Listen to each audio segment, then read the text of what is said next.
Hello everyone, welcome to session number 2 of RC series. Now, जैसा हमने class 1 में अलग-अलग components discuss किए थे, today I'm going to take one of those components that is main idea. So हमारा focus जो है वो especially main idea identify करने पे ही रहेगा. यहाँ पे main idea को identify करने के लिए I have taken two arguments. One, a small argument. Another one is in the form of an editorial from the Hindu.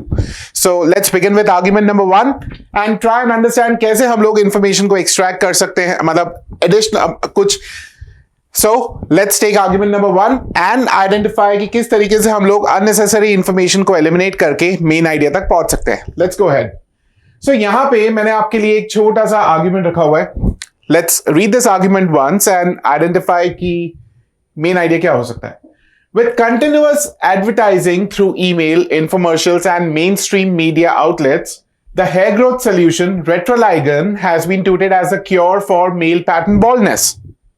तो क्या कह रहा है कि अलग अलग सोर्सेस से एडवर्टीजमेंट्स हो रहे हैं and कहा जा रहा है Retroligon is the cure for male pattern baldness. By stimulating the roots of barren hair follicles, the mixture of aliphatic fatty acids in a proprietary formula is claimed to spark hair regrowth in over 90% of consumers. तो कह रहा है कि एक aliphatic fatty acids का एक proprietary formula है जो hair follicles को regrow करने में help करता है and 90% लोगों में ऐसा result आया है. However, no man wishes to become bald. If Retroligon were truly a cure for male pattern baldness, then every balding man would be using it and the number of balding men in the world would drop noticeably. तो कह रहा है कि कोई भी आदमी bold होना prefer नहीं करेगा एंड अगर ये वाकई में सही होता तो जितने भी बॉल्ड लोग हैं वो रेट्रोलाइगन यूज करते एंड नंबर ऑफ बॉल्डिंग मैन जो है वो कम हो जाता. ठीक है, सो ये क्या रखा है. अब मैंने क्या किया है यहाँ पे आपके लिए इस पर्टिकुलर आर्ग्यूमेंट में अलग अलग पार्ट्स को हाईलाइट किया है with different colours. So let's look at it. अब देखो ये जो ग्रीन है ये आपको एक बैकग्राउंड इंफॉर्मेशन को इंट्रोड्यूस कर रहा है कि किस तरीके से रेट्रोलाइगन को कहा जाता है it is a cure for male pattern baldness. फिर आगे उसी के बारे में थोड़ी सी इंफॉर्मेशन और दे रखी है, लेकिन ऑथर का जो एक्चुअल आर्ग्यूमेंट है वो यहां से बिगिन हो रहा है हाउएवर से.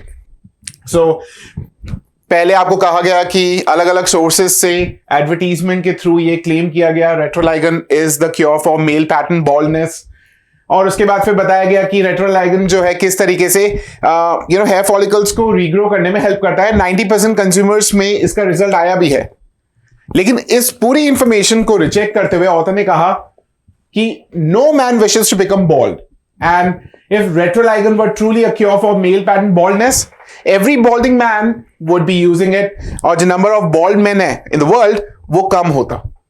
सो देखो बैकग्राउंड इंफॉर्मेशन जो दे रखी है ऑथर उसको रिजेक्ट कर रहा है. तो मेन आइडिया जो है, क्योंकि हमें पता है कि मेन आइडिया क्या होता है, ऑथर का ओपिनियन ही होता है, तो मेन आइडिया यहीं से ही आएगा. अच्छा, इसको थोड़ा सा और सिंप्लीफाई कर देते हैं. मैंने क्या किया है अलग इन आर्ग्यूमेंट्स को सिंप्लीफाइड मैनर में आपके लिए यहां पे लिखा हुआ है. Look at this. अब यहां पे क्या बोल रहा है, with continuous advertisements Retrolaigan is touted as cure for male pattern baldness. The cure acts on hair follicles through a proprietary formula जो एलिफैटिक फैटी एसिड्स का बना हुआ था and it promotes regrowth in 90% consumers. फिर देखो ये वाली जो इंफॉर्मेशन है, ये जो 2 पॉइंट्स है, ये 2 पॉइंट्स यहां से आ रहे हैं, लेकिन ऑथर का जो आर्ग्यूमेंट है वो यहां से बिगिन हो रहा है. However, since the number of bald men hasn't dropped noticeably, this claim is incorrect. ठीक है, सो इसको अगर हम लोग देखें तो मेन आइडिया जो है वो यहीं से ही आएगा. तो यहां पे जो ऑथर का मेन आइडिया वो क्या है, the claim by Retrolaigan that it is a cure for male pattern baldness is incorrect. Wasn't it simple? अच्छा, ये हो सकता है कुछ लोगों को सिंपल लगे एंड कुछ लोग ये भी कहे कि आर्ग्यूमेंट बहुत छोटा था. How are we suppose to apply this strategy on a bigger argument और on a newspaper editorial? तो वो ट्राई करते हैं. Let's go ahead. Argument number 2 मैंने द हिंदू से ही ले रखा है. आर्ग्यूमेंट नंबर 2 ये देखो, एक न्यूज़पेपर एडिटोरियल जो है वो 400 वर्ड्स 420 वर्ड्स का होता है. मैंने एग्जैक्टली उसको यहाँ पे वर्ड टू वर्ड रख दिया. ये द हिंदू से लिया हुआ है एंड कुछ दिन पहले का ही है, where author actually advocated for a quick conduction of census because a lot of ancillary activities are dependent on census. तो ये कुछ दिन पहले का ही है. Let's look at it. देखो, इसको भी हम लोग उसी तरीके से हाईलाइट करते हैं. हाईलाइट आप लोगों को करना नहीं है. It is simply for you to know कि हमें यहां पे फोकस करना है. तो मैंने इसको हाईलाइट कर दिया है. अब आप अगर देखें तो author begins his argument by saying the importance of decennially conducted census cannot be overstated. इस पर्टिकुलर एक्टिविटी को हम लोग कम नहीं आंक सकते. It is very important as it tallies data on several features of the Indian population such as. अब देखो यहां पे उसने कहा such as. अब ये such as जो है ये क्या है? It is simply example of several features. ये जो several features यहाँ पे mentioned है, several features के examples है, जैसे basic democracy, literacy levels, caste status, educational levels, spoken languages, religion, marital status. So I might not want to pay attention to this particular area. या तो मैं इसको eliminate करूंगा या फिर मैं इसको skim करता हुआ read करता चलूंगा. तो मैं यहां से begin करता हूं. The census is vital to administrative functions and planning of welfare schemes. Census data are also critical as they are used to underpin other sample surveys that are representative of the whole population. National census is utilized by international agencies to project the world's population as well. India has conducted census every 10 years since 1881. 2021 was a pandemic affected year and exercise was postponed, so it was an exception. With deadline for freezing administrative boundaries further extended to June 30th, 2023, census can effectively be conducted only some months after this event. फिर वापस एक मेरे पास area आ रहा है जो पीछे वाली information को ही रिपीट कर रहा है. Census enumeration is preceded by activities such as house listing. Most states were in line to begin this in early 2020 before COVID-19 pandemic hit.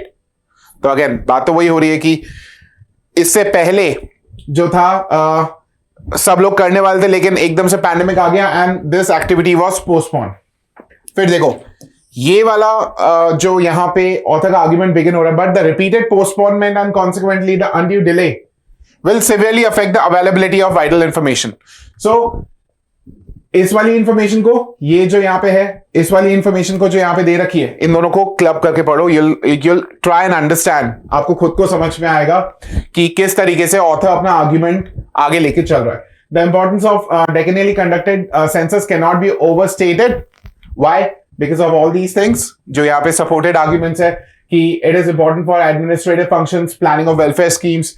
Moreover, census is utilized by international agencies. तो ये क्या है? ये सब ये जो मैंने green में आपको के लिए रखा हुआ है ये सपोर्टिंग इंफॉर्मेशन है. इन दोनों को साथ में पढ़ते हैं. Importance can not be overstated but the repeated postponement and consequently undue delay in census commencement will affect the availability of vital information on population numbers at district and other lower levels. फिर आगे क्या बोल रहा है? The fact that lockdowns and physical distancing norms are now a thing of past, it cannot be we cannot use this as valid excuse. अब देखो फिर in fact बोल के एक और आपके लिए इंफॉर्मेशन दे रहा है. So, क्योंकि मुझे पता चल गया इनफैक्ट बोल के एक और इंफॉर्मेशन दे रहा है, उसी लाइंस पे एक और इंफॉर्मेशन आ रही है. I might want to skim this area while reading. ठीक है, जल्दी जल्दी पढ़ने की कोशिश करूंगा मैं. फिर आगे बोल रहा है welfare scheme such as targeted PDS under national food security act depend on population estimates, जो यहां पे हमें मिल नहीं पाए. And government continues to rely on census 2011 which is now clearly outdated. Government अभी भी 2011 के डेटा पे चल रही है जो clearly outdated है. Interstate disparities in population growth rates could also impinge upon debates on prospective delimitation of electoral boundaries. So एक और प्रॉब्लम आ सकती है, वो यहां पे बता रखा है. अल्टीमेटली बोल रहा है कि प्रॉब्लम आ सकती है पुराने डेटा को लेके. यहां से वापस बोल रहा है considering these and other imperatives for smooth planning and implementation of administrative, welfare and statistical management for governance, the union government must show alacrity, which is readiness or eagerness, must show alacrity in commencing the census. हम लोग repeat करते हैं उस activity को. मैं पूरे argument को simplify कर रहा हूं. अगर आप लोग इस पूरे बड़े पैसेज को 6 या 7 पॉइंट्स में ब्रेक कर सकते हैं, nothing can be better.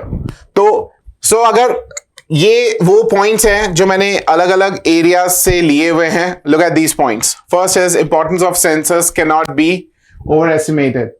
Second, since it captures several features of Indian population, it is vital to administrative functions and planning of welfare schemes.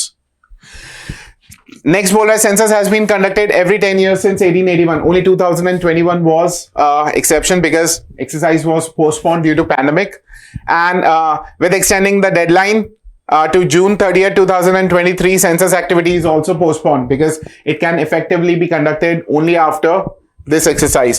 Repeated postponement of census activity will adversely affect the availability of crucial data. And as the effect of pandemic has remained low since the last Omicron wave in 2022, it cannot be a valid excuse anymore. Since a lot depends on census, the union government must show alacrity in commencing the census.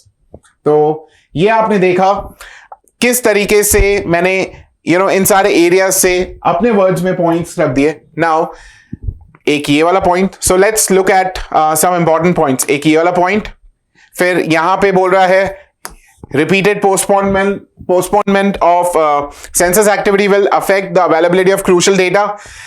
Therefore census must be conducted as early as possible. तो ये 3 points जो है यहां से निकल के आ रहे हैं.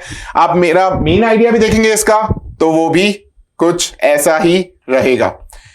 यहां पे मेन आइडिया आप लोगों के लिए, since census captures several vital features of Indian population, providing for various administrative functions and planning of welfare schemes, and the current data is as old as 2011, the union government must show alacrity in commencing the census. So आपने देखा कि क्योंकि ये बहुत important है and current data जो है वो बहुत पुराना है, government must begin this activity as soon as possible. That's the main idea. So why was this argument so big and the previous argument so small? बस यहां पे जो सपोर्टिंग इंफॉर्मेशन है उसका क्वांटम ज्यादा हो गया.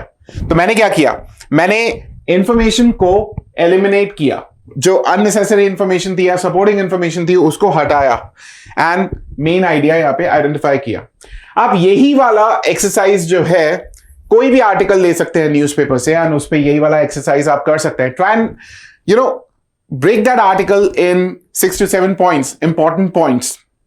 अपने वर्ड्स में उसको लिखिए and see if you are able to identify the main idea.